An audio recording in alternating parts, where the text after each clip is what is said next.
அயோத்தி ஸ்ரீ ராமர் கோவில் மகா கும்பாபிஷேகத்தை முன்னிட்டு நெல்லை திருவேங்கடநாதபுரத்தில் உள்ள பெருமாள் கோவிலில் ஊர்வலமாக சென்று பஜனையில் பொதுமக்கள் ஈடுபட்டனர். ராம ஜென்ம பூமியான அயோத்தியில் ஸ்ரீ ராம் லல்லா எனும் பாலராமர் கோவில் பிரதிஷ்டை வெகு விமரிசையாக நடைபெற்று வருகிறது.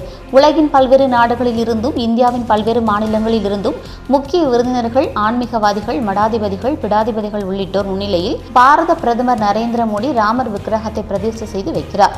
நாடு முழுவதும் உள்ள பல்வேறு கோவில்களில் சிறப்பு பூஜைகள் செய்ய பிரதமர் வேண்டுகோள் வைத்த நிலையில் நெல்லை மாவட்டத்தில் பிரசித்தி பெற்ற வரலாறு சிறப்புமிக்க திருக்கோவில்களில் ஒன்றான தென் திருப்பதி என்றழைக்கப்படும் திருவேங்கடநாதபுரத்தில் உள்ள பெருமாள் கோவிலில் ராமர் படத்திற்கு சிறப்பு பூஜைகள் செய்யப்பட்டது. இதில் ஏராளமான பக்தர்கள் கலந்து கொண்டு ஸ்ரீ ராமர் படத்தை கையில் ஏந்தியபடி ஊர்வலமாக சென்று ராமர் குறித்து பஜனை பாடல்களை பாடினர். மேலும் கோவிலில் சிறப்பு வழிபாடு செய்யப்பட்டது. இதில் ஏராளமான பக்தர்கள் தரிசனம் செய்தனர்.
Jai Jai Ram.